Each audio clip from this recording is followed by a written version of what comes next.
Bonjour à toutes et à tous et bienvenue pour cet avis et cette analyse sur l'épisode 3 de la saison 3 de Westworld, avec un épisode centré sur la définition de ce qui fait l'identité de manière générale et de l'aveu même de la scénariste de cet épisode en particulier, à savoir Denise T. On va venir explorer cet inextricable mélange entre inné et acquis qui façonne peu à peu l'individu.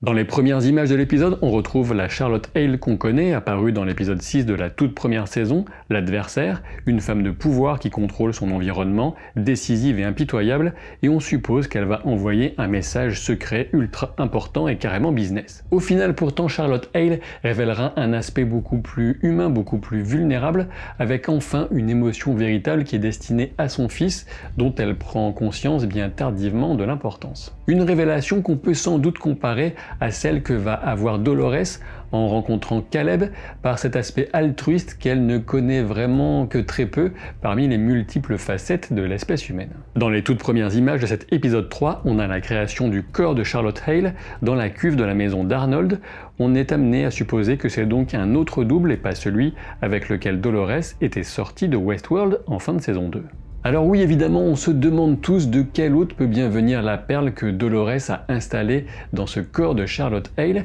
mais je n'irai pas trop loin, même pas loin du tout dans les théories concernant ce sujet dans cette vidéo. Par contre, je vous laisserai vous faire votre propre avis sur la base des différentes observations que j'ai pu recueillir au fil de l'épisode. Cette hôte est perdue à son réveil et elle continuera à sembler tantôt vulnérable et tantôt impitoyable. La question qu'on semble ici nous poser est la suivante: malgré les informations contenues dans la perle, y aurait-il une âme qui resterait liée à une forme physique comme celle de Charlotte? De mon ressenti, il y a une profonde mélancolie qui se dégage de toute cette situation au fil de l'épisode, une mélancolie qui est portée, qui est magnifiée par la bande originale composée par Ramin Djawadi et notamment une cover instrumentale d'une magnifique chanson de Moses Sumney dont vous pourrez retrouver un lien vers le clip en description de la vidéo. Westworld vient ici se saisir, avec subtilité comme à son habitude, de thèmes délicats tels que la crise existentielle, l'aliénation et l'isolement, voire la dépression,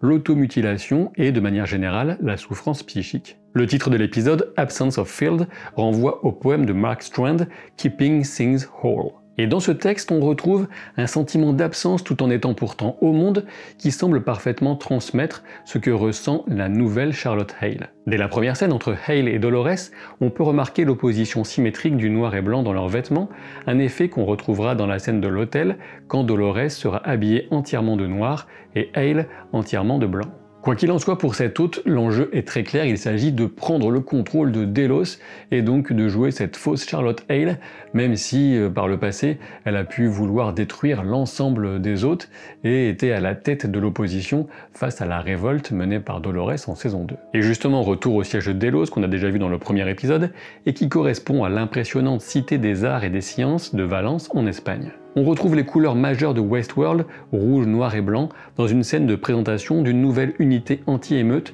que Delos a déjà produit à 300 unités, et le sourire de Charlotte laisse évidemment deviner le type d'utilité qu'elle verrait à ces mastodontes. Charlotte apprend alors qu'une OPA rampante a été lancée contre Delos depuis des années. Le principe est assez simple, ce sont des achats d'actions petit à petit, jusqu'à atteindre un seuil de droit de vote suffisant pour bloquer les décisions de la cible, jusqu'à obtenir enfin une majorité de son capital. Le stress de la situation pousse Charlotte à sa première automutilation. Retour maintenant à Caleb qui décide d'accompagner Dolores dans l'ambulance alors qu'il ne la connaît même pas, et on découvre de notre côté que les ambulanciers en 2058 ne sont même pas capables d'administrer les premiers soins, faute de diagnostic assisté par ordinateur, contrairement à Caleb qui lui a l'expérience du terrain de la médecine de guerre. Et ce qu'on découvre aussi rapidement, c'est que la police peut prendre le contrôle d'un autre véhicule à distance, bien pratique pour éviter les courses-poursuites forcément, et dans cette situation un petit peu étrange, Caleb va avoir la présence d'esprit de consulter son application de criminel en herbe, là, Rico,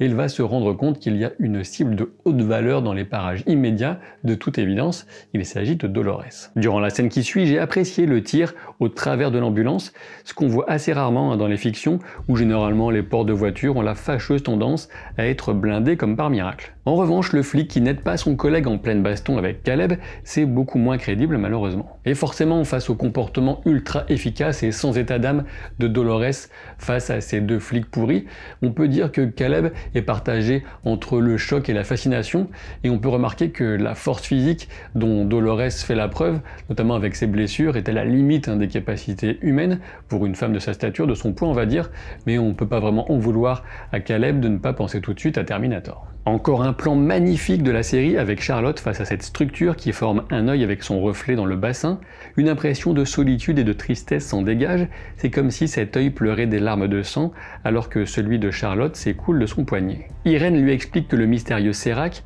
à l'origine de l'OPA, pèserait 1000 milliards de dollars tout en étant parfaitement invisible et inconnu. Et on apprend également au passage que Serac achèterait des données à Delos depuis 20 ans, ce qui correspond à quelques années après l'arrivée de William, l'homme en noir si vous préférez, au conseil d'administration de Delos. La scène de Charlotte qui trouve son ex dans son appartement nous indique que Dolores a sans doute dû lire dans la forge le profil de Charlotte et ainsi ajouter ses connaissances à son double. Toutefois, les autres ne sont pas infaillibles et sur le coup, elle oublie que son fils, Nathan, peut troubler son ex. Subtil indice en décoration, un tableau qui semble représenter deux personnages opposés de manière symétrique en noir et blanc juste derrière Charlotte. Dans l'épisode, c'est uniquement à ce moment que le spectateur comprend à qui le message de Charlotte était destiné, ce qui vient un peu humaniser le personnage à rebours. Et oui, comme pour vous sans doute, la mention de la disparition des éléphants m'a fait un petit pincement au cœur, d'autant plus quand on sait que Westworld, dans la tête de ses créateurs, se veut comme un futur possible de notre monde,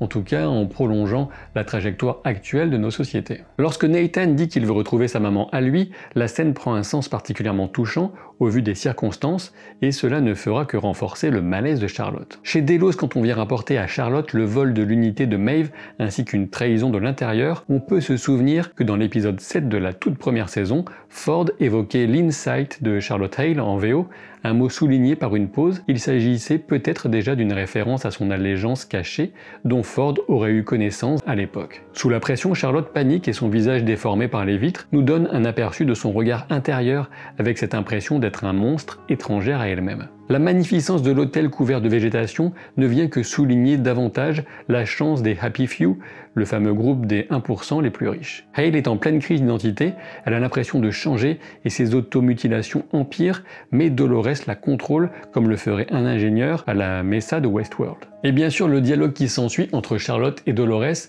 vient jouer avec notre curiosité du moindre indice pour deviner qui se cache dans le corps de Charlotte. Et Dolores lui dit « Personne ne te connaît comme moi et personne ne me connaît comme toi », ce qui implique un niveau d'intimité qu'on ne lui a connu avec personne, sauf Teddy éventuellement. Dans l'image de Charlotte levée contre Dolores, on retrouve un écho de la scène de Charlotte avec Nathan, mais cette fois avec Hale dans le rôle de l'enfant à protéger. Et c'est vrai qu'avec cette disposition des deux personnages, on pourrait penser à l'image de la mort de Teddy en saison 2, toutefois rien dans le comportement de Charlotte ne vient faire penser à Teddy par ailleurs, et c'est vrai qu'après réflexion, je me dis que ramener Teddy après son départ dans le sublime en fin de saison 2, ça viendrait affaiblir l'arc du personnage. Alors que Caleb découvre que sa tête est mise à prix sur Rico, il prévient sa mère qu'il doit s'absenter un moment et elle ne le reconnaît toujours pas. Et là encore, en réfléchissant un peu, on retrouve un effet de symétrie, puisque dans une situation, celle de Charlotte, on a une mère qui n'est pas reconnue par son fils, et dans celle de Caleb, un fils qui n'est pas reconnu par sa mère. Attention toutefois, ne voyez pas là un début de théorie, puisque je reste convaincu, pour l'instant en tout cas, que Caleb est bel et bien humain et que sa mère souffre bel et bien de schizophrénie. Alors que Caleb se fait choper par des mecs de Rico qui cherchent Dolores, celle-ci demande au responsable de la sécurité d'Insight, Martin Connells, des infos sur l'humain auquel elle pense toujours de toute évidence. Et au passage, on peut quand même remarquer que l'autre qui est dans le rôle de ce Martin Connells, de son côté, ne semble n'avoir absolument aucune crise existentielle, contrairement à Charlotte, ce qui est assez étrange. Mais revenons à Caleb qui est en bien mauvaise posture, et à cette occasion, on découvre qu'il a un implant particulier, puisque d'origine militaire, et ceci permet a priori de faire augmenter avec une tablette reliée son taux d'adrénaline, ce qui peut être bien pratique dans certaines circonstances de guerre, notamment d'affrontement, mais ça fait aussi monter son rythme cardiaque très dangereusement, ce qui déclenche l'alerte de George, son collègue robot. Alors que deux humains affirment à Caleb que personne ne se soucie de lui, on a donc deux robots qui tentent de l'aider, d'abord George, puis Dolores, Et oui, la chute de George m'a fait autant de peine que la destruction du drone contrôlé par Maeve en épisode 2. Le reste de l'épisode nous permettra de mieux comprendre les images qui s'enchaînent dans la tête de Caleb alors qu'il s'apprête à mourir, même si la nature de ses opérations en tant que militaire reste mystérieuse et pourrait être liée par la suite à une révélation typique de Westworld. Avec Dolores, on remarque que c'est face à l'endroit où Caleb a tenté sans succès d'obtenir un poste dans le premier épisode que l'androïde lui propose ce qui ressemblera au final à un entretien d'embauche pour la Révolution. La fausse Charlotte prend enfin connaissance de l'enregistrement que la vraie Charlotte avait adressé à son fils, et on peut peut-être deviner là un hôte qui commence à s'identifier à son alter ego humain qui était au moment du message du côté des victimes de l'insurrection menée par Dolores. Et quand Charlotte va retrouver son fils Nathan au parc en compagnie d'un espèce de pervers super chelou qui caresse la main du petit garçon en même temps qu'il le fait caresser le chien,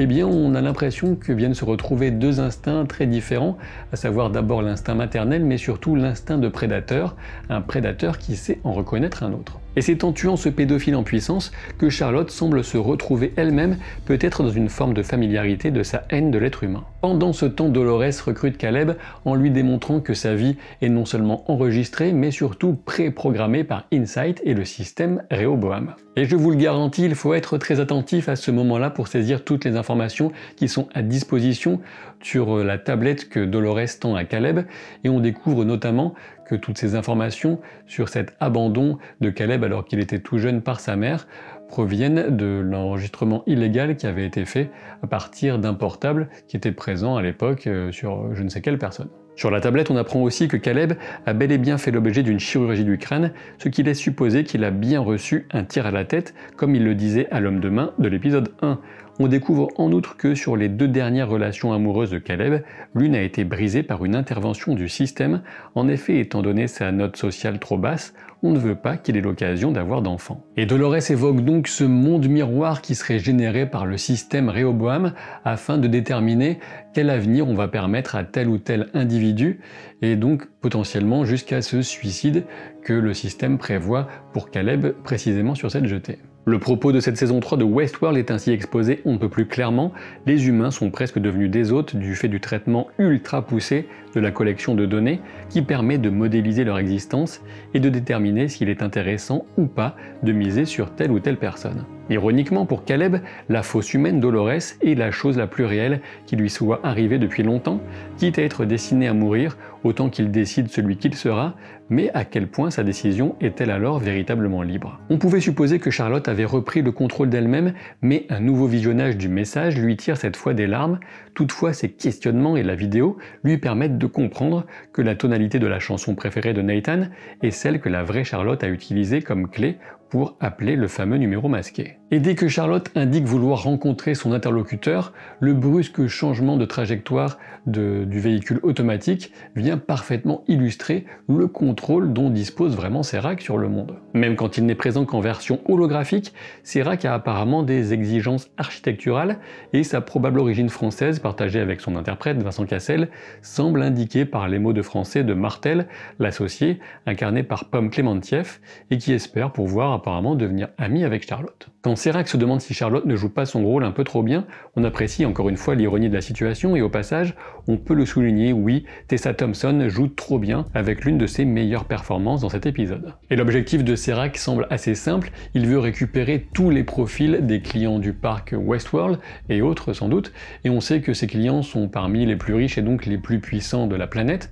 et il compte bien sur sa taupe, Hale, pour obtenir ces données. Alors c'est vrai, on peut toujours s'interroger sur l'humanité véritable ou pas de Serac, mais pour le moment, je ne pense pas qu'il soit lui-même une simulation, ce qui ferait sans doute perdre, si c'était le cas, un peu d'impact au discours sous-jacent de cette saison. Sur le tout dernier plan, on distingue une sorte de fumée à droite de l'écran. C'est sans doute juste de la fumée, mais j'ai trouvé bizarre qu'on ne la voit jamais auparavant dans la scène, à tel point que je me suis même demandé si l'effet n'avait pas été ajouté, et dans ce cas, il pourrait s'agir de nanoparticules, mais je suis sans doute parano. Et enfin pour l'épisode 4, on peut a priori s'attendre à retrouver William, et ce sera un grand plaisir puisque Ed Harris est toujours au sommet dans Westworld, et oui puisque Dolores a dit à Charlotte qu'il faudrait rendre visite à un vieil ami pour reprendre un peu en main Delos et faire face à l'OPA hostile. Du coup, je ne sais pas ce que vous en pensez, mais de mon côté, je suis vraiment hypé par le retour de William dans Westworld. Vous le savez, malheureusement, je suis particulièrement impitoyable avec tous ceux qui regardent ces vidéos sans s'abonner à la chaîne, sans laisser un pouce en l'air. Donc si vous êtes dans cette situation, eh bien, attendez-vous à vous retrouver avec la coiffure du professeur Raoult. Et oui, je sais, c'est un peu dur, mais c'est comme ça. Je vous dis à très vite pour de nouvelles aventures. Salut!